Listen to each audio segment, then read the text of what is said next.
स्वागत है आपका अपने YouTube चैनल अपने क्लास में। आज मैं आप लोगों के लिए लेके ऐसे क्वेश्चन जो कि आपसे हर बार एग्ज़ाम में पूछा जाता है और इस बार के पेपर में भी आपका 99% पेपर में छपा हुआ मिलेगा। तो आपको मैं यही कहूँगा कि आप इस क्वेश्चंस को रिवाइज़ ज़रूर कर लीजिएगा, वरना बाद में आपको ऐसा ना हो कि पछताना पड़े कि सर ने बोला था और हमने इसको रिवाइज़ नहीं किया था। तो मैं यही कहूँगा कि आप इस क्वेश्चंस को ज़रूर रिवाइज़ करके जाइएगा। चाहे आप हमारे वीडियो देख रहे हैं तो इस वीडियो को पूरा देख के ज़रूर रिवाइज़ कर लीजिएगा, और नहीं तो यहाँ से रिवाइज़ नहीं करते तो आप चाहे जहाँ से भी हो उसको रिवाइज़ करके ज़रूर जाइएगा। क्या है पहला क्वेश्चन? पहला थ्योरम है कि एक त्रिभुज की एक भुजा के समांतर एक रेखा खींची जाती है तो वह बाकी के दो भुजाओं को समान अनुपात में विभाजित करती है। तो बेसिक प्रोपोर्शनलिटी थ्योरम जो है, ये थ्योरम है आपके पास। कहता क्या है कि मान लो एक त्रिभुज दिया गया है, ये ABC एक त्रिभुज दिया गया है। क्या है? ABC एक त्रिभुज दिया हुआ AB और C। हमें करने से पहले आपको क्या क्वेश्चन में दिया है, क्या सिद्ध करना है, क्या रचना कर रहे हैं, ये ज़रूर लिखिएगा, क्योंकि अगर आप पूरा नहीं करते इतना भी लिखते हैं तो आपके मार्क्स मिलता है। तो क्वेश्चन में सबसे पहला चीज़ है, थ्योरम को प्रूव करते टाइम हमें यहाँ लिखना होगा दिया है। क्या दिया है? मतलब गिवन। यहाँ पे देखो गिवन क्या लिखेंगे? गिवन त्रिभुज ABC में DE समांतर है BC के, मतलब ये लाइन BC के क्या है? समांतर रेखा में DE समांतर BC खींची गई है। चलो भाई, खींची गई। अच्छा, ये तो खींची गई जिसमें हम यहाँ लिखेंगे जिसमें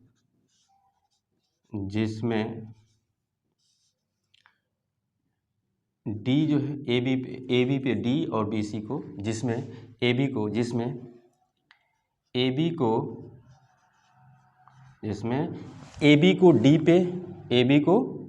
D पर और AC को, और यहाँ लिखेंगे और AC को कहाँ पे? E पे प्रतिच्छेद कर, E पर प्रतिच्छेद करता है, प्रतिच्छेद करता है। देखो क्वेश्चन में तो आपको सबसे पहले चीज़ें या तो वो थ्योरम जो दिया होगा वहीं से ये चीज़ें मिल जाएगा कि दिया था कि ABC त्रिभुज था जिसमें एक भुजा के समांतर एक रेखा खींचा गया था। तो हमने वही मान लिया कि BC के समांतर एक रेखा DE खींचा जो AB को D पे और AC को E पे प्रतिच्छेद करता है। अच्छा, अब इसमें हमें क्या सिद्ध करना है? सिद्ध क्या करना है?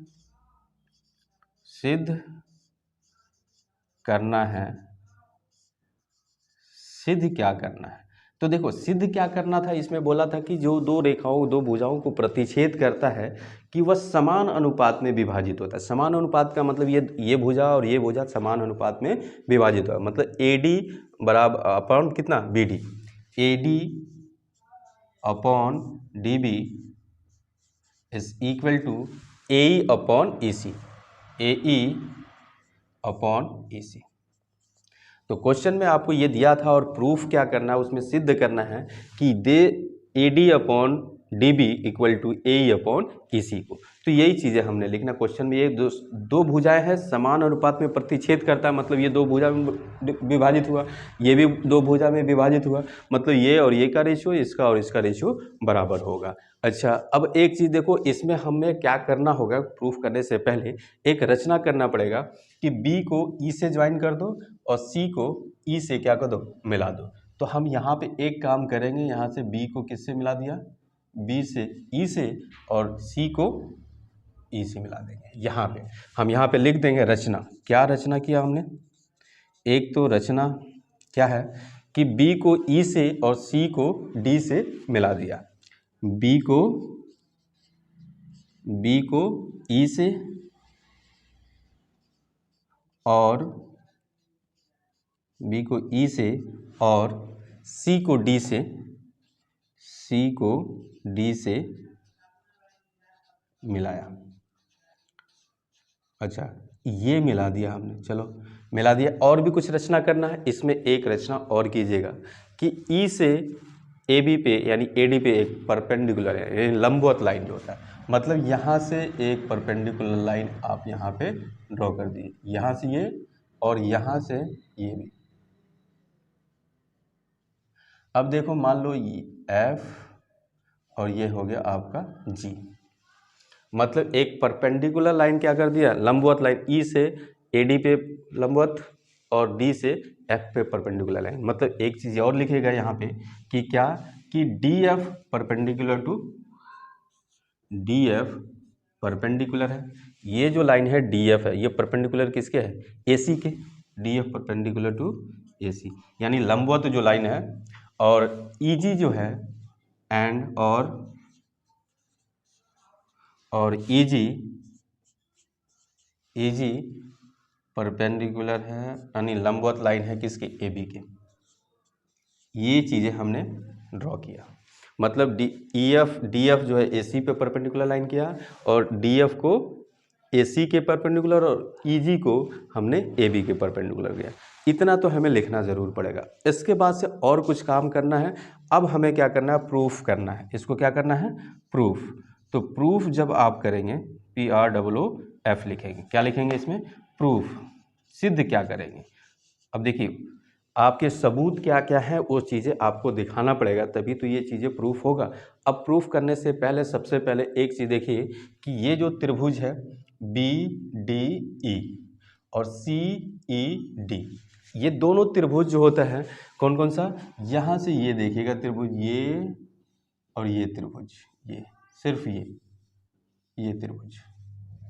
अच्छा, ये और दूसरा त्रिभुज ये है आपके पास, दूसरा त्रिभुज आपके पास ये, ठीक। ये दोनों त्रिभुज जो है किस बेस पे है, DE पे बना है। तो हम यहाँ पे लिखेंगे क्योंकि BDE त्रिभुज BDE और त्रिभुज कौन सा, CED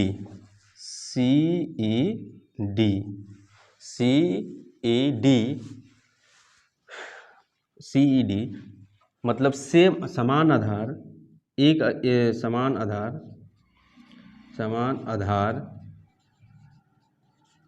आधार किस पे, DE, समान आधार DE, मतलब जो होता है इन दोनों का आधार क्या है, एक ही है।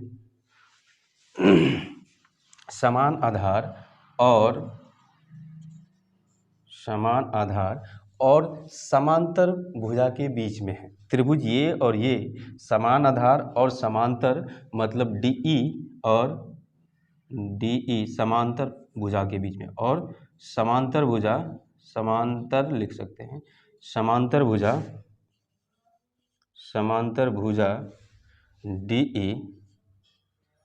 DE और BC के बीच है। अच्छा चलो, बीच, समांतर भुजा के बीच है। इसका मतलब क्या हुआ कि इस त्रिभुज का एरिया क्षेत्रफल क्या होगा, बराबर होगा। तो हम यहाँ लिख सकते हैं कि इसलिए अगर दो त्रिभुज क्या हो, अगर सेम बेस मतलब आधार उनका सेम हो दोनों त्रिभुज का, और दोनों समांतर रेखा के बीच में अगर हो, तो उनका एरिया क्या होता है, यानी उनका क्षेत्रफल बराबर होता है। तो क्षेत्रफल क्या होगा, बराबर होगा। हम लिख सकते हैं त्रिभुज, एरिया हम यहाँ पे शॉर्ट में लिख रहे हैं, एरिया ऑफ त्रिभुज क्या, BDE, त्रिभुज BDE बराबर होगा किसके, एरिया ऑफ त्रिभुज CED के। इतना बात बराबर है, ये क्लियर है। चलो हम इसको क्या करेंगे, एक समीकरण हम ये मान लेते हैं, ठीक। अब इसके बाद से हमें क्या करना होगा कि अब देखो दो त्रिभुज जो होता है, हमें ये वाला त्रिभुज ADE और BDE, इन दोनों की ऊंचाई जो होगा ये है EG। हम यहाँ पे लिख सकते हैं एक लाइन ये, अब देखना यहाँ पे सीधा सीधा ये एक त्रिभुज इक्वेशन तो बन गया। अब लिखेंगे इन त्रिभुज ADE और त्रिभुज ए डी ई, ये इस त्रिभुज की ऊंचाई ये है ई जी। अच्छा, बी डी ई की भी ऊंचाई क्या होगा, ई जी होगा। तो ए डी ई और त्रिभुज बी डी ई की उभयनिष्ठ ऊंचाई क्या है, उभयनिष्ठ ऊंचाई, उभयनिष्ठ ऊंचाई क्या है, ई जी। ई जी है, मतलब ये उभयनिष्ठ ऊंचाई क्या है, ई और जी है। इसका मतलब क्या हुआ कि इसका एरिया का रेशियो और इसका एरिया का रेशियो हम निकाल सकते हैं। अब देखो एरिया का रेशियो निकालो, हम लिखेंगे त्रिभुज, एरिया ऑफ त्रिभुज A D E upon area of त्रिभुज बी डी ई, त्रिभुज बी डी ई के, ठीक है। ये बराबर होगा किसके, हम इस त्रिभुज का एरिया का फॉर्मूला क्या होता है, half into base into height. तो जब ए डी ई का एरिया निकाला जाए तो अगर ये हाइट ले रहे हैं तो बेस ये हो जाएगा। तो हम यहाँ पे लिख सकते हैं हाफ इंटू बेस, बेस क्या है ए डी और इंटू हाइट क्या है ई जी, ई और जी, ठीक है जी। यहाँ पे लिखोगा हाफ इंटू इसका बेस, अब मतलब बी डी ई का एरिया निकाल तो ये बेस होगा और इसके करस्पॉन्डिंग हाइट यही होगा, मतलब बी डी इंटू ई जी। दोनों की उभयनिष्ठ ऊंचाई सेम है। अब देखो ई जी और ई जी कैंसिल हो जाएगा, हाफ और हाफ कैंसिल हो जाएगा, बचेगा A D upon B D, मतलब एरिया ऑफ त्रिभुज A D E upon area of त्रिभुज कौन सा, बी डी ई। इसका एरिया कितना होगा, ए डी अपॉन किसके, बी डी के हो जाएगा। ये हमारे पास दूसरा समीकरण बन गया।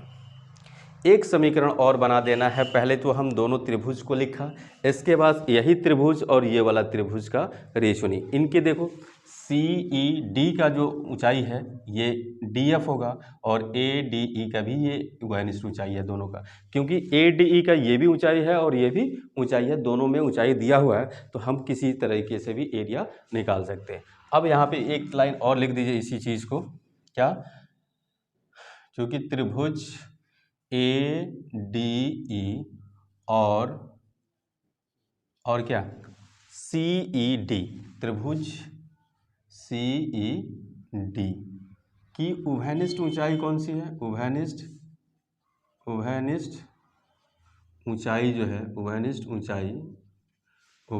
ऊंचाई क्या है, इन दोनों की इसकी ऊंचाई है डी और एफ है, उभयनिष्ठ ऊंचाई क्या है, डी एफ है, यहाँ पे लिख दो डी एफ है।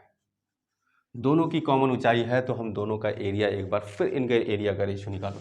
इसका area of A D E upon area of त्रिभुज सी ई डी का, इसका एरिया ए डी का एरिया निकालेंगे तो अब देखो हमने हाइट ये ऊंचाई ये ले रहे हैं तो इसके करस्पॉन्डिंग बेस क्या होगा, ये हो जाएगा, संगत भुजा ये हो जाएगा ए ई, तो हाफ इंटू ए ई इंटू ऊंचाई कितना डी एफ, क्योंकि ये अगर हम ये भुजा आधार ले रहे हैं तो इसकी संगत ऊंचाई क्या हो जाएगा, ये डी एफ हो जाएगा, ठीक है। वैसी सेम चीज़ें देखो, इसका हाफ इंटू सी ई डी का, सी ई डी का ये आधार लेंगे तो इसकी ऊंचाई यही है, तो सी ई क्या, सी ई इंटू क्या डी एफ। अच्छा, इसमें भी देखो डी एफ और डी एफ कैंसिल हो जाएगा, हाफ और हाफ कैंसिल हो जाएगा, मतलब इनका अनुपात कितना होगा, इसका अनुपात जो होगा इसके बराबर होगा, मतलब एरिया ऑफ त्रिभुज A D E upon area of त्रिभुज सी ई डी की, ठीक है। ये जो होगा किसके, ए ई अपॉन सी ई। तो अब हमारे पास ये तीन इक्वेशंस मिल गया, 1 2 और ये 3, इन तीन इक्वेशन में से देखो हमें करना है कि इसको और इसको इक्वल प्रूफ करना था। अगर ये और ये इक्वल प्रूफ करना है तो इसका मतलब ये और ये दोनों का लेफ्ट हैंड साइड क्या होना चाहिए, इक्वल होना चाहिए। अब लेफ्ट हैंड साइड इक्वल है या नहीं ये चेक करो कि ऊपर ए डी ई है, यहाँ भी ए डी ई है, नीचे यहाँ सी ई डी और BED। तो ऊपर वाला अगर इक्वल है, सिर्फ नीचे वाला अगर इक्वल हो तो हमारा क्या हो सकता है, ये वैल्यू और ये वैल्यू इक्वल हो जाएगा। तो हमारा पहले वाले इक्वेशन में देखो BDE बराबर CED के बराबर है, मतलब ये वाला एरिया इसका और इस वाले ट्रायंगल का एरिया क्या है, सेम है। इसका मतलब इक्वल थिंग्स में तो अगर बराबर चीज़ में किसी बराबर नंबर से डिवाइड करते हैं तो वो आता क्या है, बराबर ही आता है। तो ये और ये दोनों बराबर होगा तो हमारे पास ये और ये वैल्यू क्या हो जाएगा, इक्वल हो जाएगा। सिर्फ इतनी सी लाइन लिख देना समीकरण 1, 2 और 3 से। समीकरण 1, 2 और 3 से क्या हो जाएगा कि ये बराबर इसके हो जाएगा। AD बराबर हम क्या लिख सकते हैं, AD बराबर BD और यही बराबर कितना, AE बराबर CE।